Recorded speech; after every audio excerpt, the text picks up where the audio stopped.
Bom dia, galera. Hoje a gente retorna aí ao assunto com o tema ditadura militar no Brasil, que começa em 1964.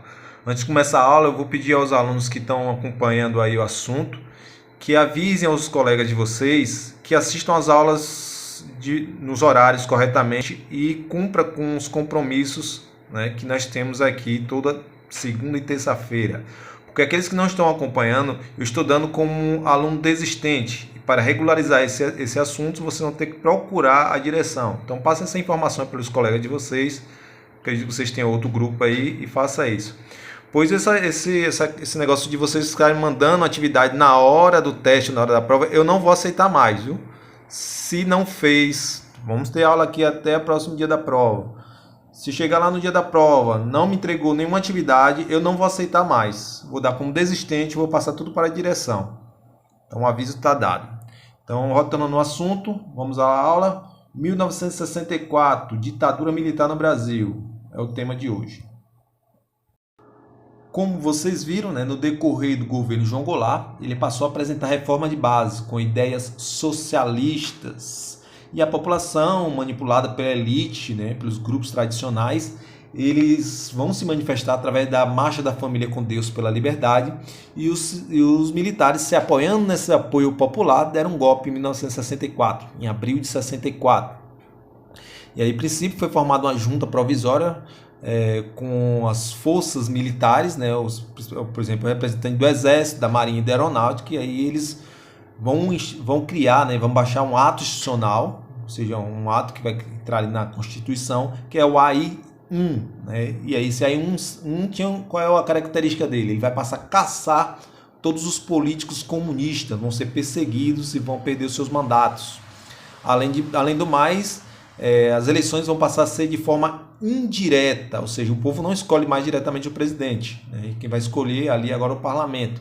E o primeiro presidente vai se tornar aí o Castelo Branco, o Marechal Castelo Branco, vai ser o primeiro militar a assumir o poder nesse momento. Assim que Castelo Branco assume o poder, a missão dele era concluir o governo de João Goulart, ou seja, ele governaria até 1966. A ideia é acabar com o socialismo e assim voltar o país à democracia. Entretanto, ele vai imediatamente baixar os atos institucional número 2, número 3 e número 4. O número 2, ele vai acabar com aquele monte de partido político que existia, no qual existe hoje, e só vai montar dois partidos, né? Um de situação, que era o partido do governo, que é conhecido como Arena, Ação Renovadora Nacional, e o partido de oposição, que era o MDB, que era o Movimento de Democracia Brasileiro. Então todos os outros partidos vão deixar de existir. O ato institucional número 3, ele vai criar eleições indiretas tanto para presidente como para governadores e os prefeitos das grandes cidades. Então, nessa imagem aqui, só para medida de conhecimento, você observa como ficou o reagrupamento, né, dos partidos, aí, quem ficou do lado da Arena, quem ficou do lado do MDB. Então, só para vocês terem uma ideia de quantos partidos tinham, e ambos ficaram todos divididos em apenas dois. E o ato institucional número 4, ele vai estabelecer condições para a implantação de uma nova Constituição. Seria a integração aí do ato 1, o ato 2 e o ato 3. Então, o ato 4, ele vai criar uma nova Constituição que vai ocorrer em 1967, né, com características aí de interesses militares. Isso representa o quê? Representa que os militares não queriam mais sair do poder, né? Eles diziam que iam sair, entregar o governo, mas eles acabam se mantendo no poder. Para resolver o problema aí dos gastos ocorridos no governo JK, no qual aumentava muito a inflação, ele vai criar, o governo de Castelo Branco vai criar o PAEG, que é o Plano de Ação Econômica do Governo, né, no qual vai haver uma redistribuição de uma renda para ajudar a população, principalmente no Norte e no Nordeste. Entretanto, a corrupção vai acabar consumindo todo esse dinheiro também. Uma outra coisa, ele vai fazer a correção monetária, né, vai tentar equiparar a moeda brasileira ao dólar, cortando os zeros aí, como está aí na imagem, né? E o governo brasileiro também vai ocorrer um arroxo salarial. O que é o arroxo salarial? Né? Ele vai tentar não evitar o aumento do salário do trabalhador, porque o trabalhador ganha muito dinheiro, vai poder consumir muitos produtos, fazendo com que a inflação se mantenha. Ou seja, todo o pepino sempre cai para cima do trabalhador, né? Como já previa a Constituição de 1967, né, o governo demonstrou-se que não iria devolver, né, a política à democracia e pretendia-se permanecer ali a ditadura.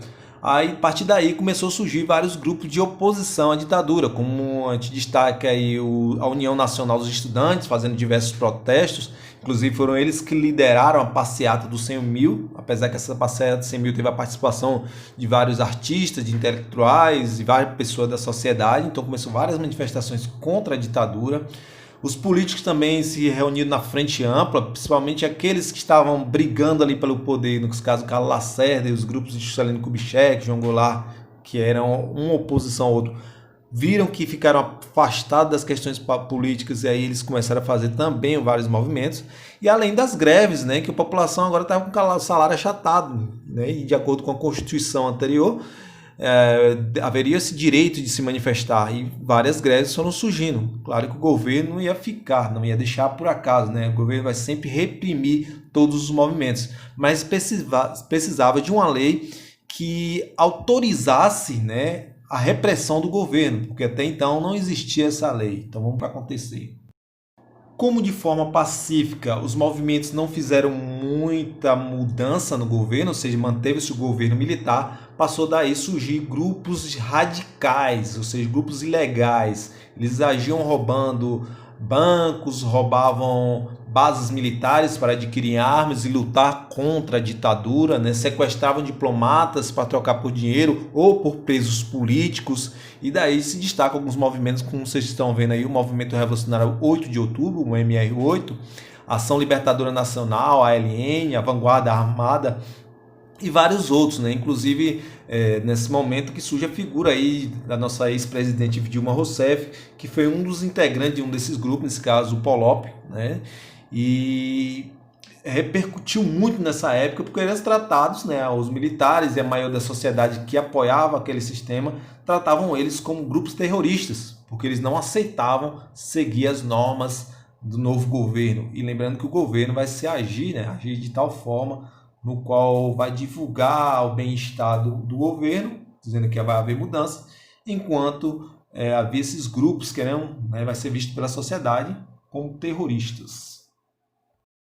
Em decorrência da ascensão dos movimentos pacíficos e radicais contra o governo foi obrigado a criar o Adicional número 5. Gente, marquem aí. O Adicional número 5 é o mais revolucionário de todos. Por quê? Porque era o mais radical. Ele permitia que o governo calasse de forma radical a população. Ninguém mais poderia se manifestar. Quem se manifestasse iria se tornar preso político. Muitos deles, né, vão ser perseguidos, vão ser mortos. E o governo não vai dar nem satisfação para as famílias. Muita gente até hoje sumiu em decorrência desse Adicional número 5, que foi o mais radical de todos, né? Justamente porque o governo queria frear qualquer movimento de oposição. Nessas imagens, né, que demonstram aí a radicalização da repressão do governo, né, muitas pessoas tentavam fazer manifestações e eram reprimidas de forma muito violenta, né? Esse foi um momento aí que a gente pode considerar uma guerra civil dentro do Brasil, né? Já que muitos trabalhadores não conseguiam reivindicar os seus direitos e sempre que se manifestava o governo descia a pancada.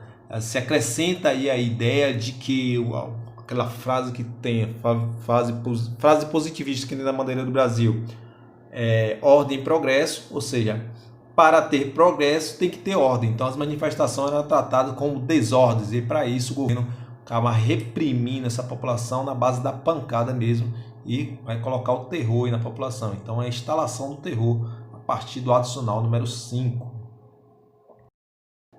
É nesse momento também que o governo reativa aí a DIP. Botei criação, mas reativar a DIP, porque a DIP foi criada lá no governo durante o Estado Novo, no governo da era Vargas, né? 1937, 1945, e aí ele vai ressuscitar aqui durante a ditadura. O que é a DIP? Era um departamento de imprensa e propaganda. Qual o objetivo dela? Bom, a de imprensa porque ele passava a divulgar só as coisas boas do Brasil, divulgavam a ideia de enaltecer o Brasil. Então, a partir da ditadura, o Brasil estaria crescendo, estaria melhorando, né? Então, passava essa informação para a população. Era divulgado nos meios de comunicação, como tinha um rádio, né? Que estava a ascensão aí das televisões também. Então, a população, né? Muita gente, principalmente do interior do Brasil, que não acompanhava, né? Os movimentos nos grandes centros urbanos, acreditava mesmo que o Brasil estava crescendo, né, devido às propagandas que eram publicadas na televisão. É por isso que a ditadura vai durar tanto tempo, porque muita gente acreditava nessa mesma ideia. Além de divulgar, de enaltecer, né, a política brasileira, o Departamento de Imprensa e Propaganda tinha a função de censurar todos os meios de comunicação. Tudo que falava mal do governo, eles mandavam cortar, mandavam fechar. Então surgiu aí também, nesse período, a resistência artística, destacando-se aí na música, né? Vários artistas, como é o caso de Chico Buarque, Carlos Lira, Zequete, Nara Leão, Elis Regina, Raul Seixas e vários outros.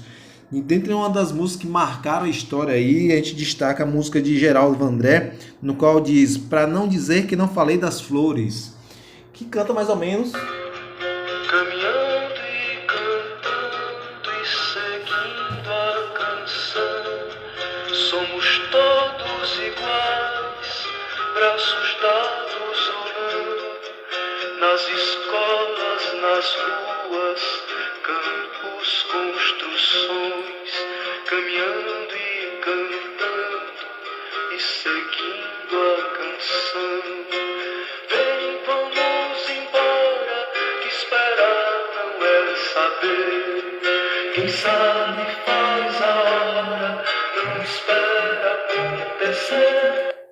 Vandré disse que a ideia dele não era fazer oposição ao governo, e sim, ele era um apoiador do governo. Mesmo assim, ele foi perseguido, essa música foi censurada, né? Além da música, no cinema também surgiram vários movimentos de oposição e todos foram reprimidos pelo governo. Além do cinema, o teatro também fez fortes oposições, mas todos foram sempre bem reprimidos pelo governo através da DIP, Departamento de Imprensa e Propaganda. Ou seja, ninguém podia ficar contra o governo e nem divulgar os problemas sociais do Brasil. Bem, galera, como de praxe, né, façam as atividades, me enviem ainda hoje, nessa aula, o mais rápido possível. A aula ficou pequenininha aí, ficou ótimo para vocês assistirem e responderem. As atividades servem como atividades de fixação, não façam. E para aqueles que não fizeram o teste ontem, né, eu quero que me mandem essas atividades, né, quem ficou faltando, tem uns que já me mandaram, mas tem outros que ficaram faltando. Quem ficou faltando, me mande a atividade e a segunda chamada será na próxima segunda-feira. Então não esqueçam de mandar as atividades.